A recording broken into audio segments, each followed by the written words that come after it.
ఆంధ్రప్రదేశ్లో వచ్చే 2 రోజులు పలు జిల్లాల్లో భారీ వర్షాలు కురవనున్నాయి.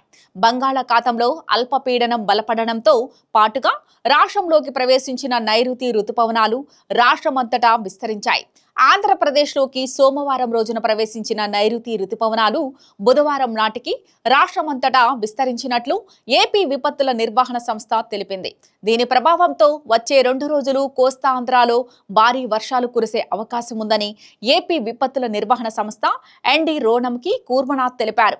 భారీ వర్షాలతో పాటుగా బలమైన ఈదురుగాలులు వీచే అవకాశం ఉందని ప్రజలంతా అప్రమత్తంగా ఉండాలని సూచించారు. గురువారం రోజున శ్రీకాకుళం, మన్యం జిల్లా, విజయనగరం, అల్లూరి సీతారామరాజు జిల్లాల్లో అక్కడక్కడ మోస్తారు నుంచి భారీ వర్షాలు కురిసే అవకాశం ఉందని ఏపీ విపత్తుల నిర్వహణ సంస్థ అంచనా వేసింది.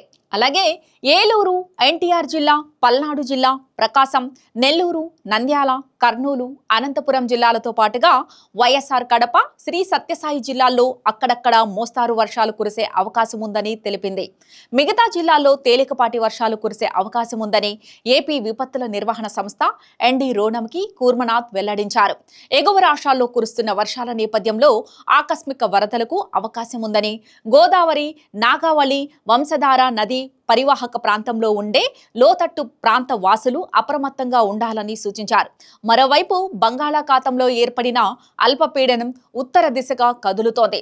మరిన్ని గంటల్లో ఈ అల్పపీడనం వాయుగుండంగా మారే అవకాశాలు ఉన్నాయని వాతావరణ శాఖ అధికారులు వెల్లడించారు. దీని ప్రభావంతో వచ్చే 3 రోజులు ఉత్తరాంధ్ర కోస్తాలోని పలు జిల్లాల్లో భారీ వర్షాలు కురిసే అవకాశాలు ఉన్నాయని హెచ్చరించారు. భారీ వర్షాలు కురిసే అవకాశం ఉందన్న అంచనాల మధ్య ఏపీ ప్రభుత్వం కూడా అప్రమత్తమైంది. ఏపీ హోం విపత్తుల నిర్వహణ శాఖ మంత్రి వంగలపూడి అనిత అధికారులకు కీలక ఆదేశాలు జారీ చేశారు. భారీ వర్షాలు కురవవచ్చన్న వాతావరణ శాఖ హెచ్చరికల నేపథ్యంలో నదీ తీరాలు, సరస్సులు, చెరువులు, కాలువల వద్ద అప్రమత్తంగా ఉండాలని, ప్రమాదాలు జరిగేందుకు ఆస్కారం ఉన్న ప్రాంతాల్లో హెచ్చరిక బోర్డులను ఏర్పాటు చేయాలని జిల్లా కలెక్టర్లకు వంగలపూడి అనిత ఆదేశించారు. భద్రతా సూచనలు, సహాయం కోసం అత్యవసర నంబర్ల సమాచారాన్ని ఈ హెచ్చరిక బోర్డులో పేర్కొనాలని హోంమంత్రి ఆదేశించారు. మరోవైపు తెలంగాణలోనూ నైరుతి రుతుపవనాలు విస్తరించాయి. మే 26న మహబూబ్ నగర్లోని ప్రవేశించిన నైరుతి రుతుపవనాలు ఆదిలాబాద్ వరకు విస్తరించాయని హైదరాబాద్ వాతావరణ కేంద్రం తెలిపింది. మరోవైపు అల్పపీడనం నైరుతి రుతుపవనాల ప్రభావంతో హైదరాబాద్లో వర్షాలు కురుస్తున్న సంగతి తెలిసిందే.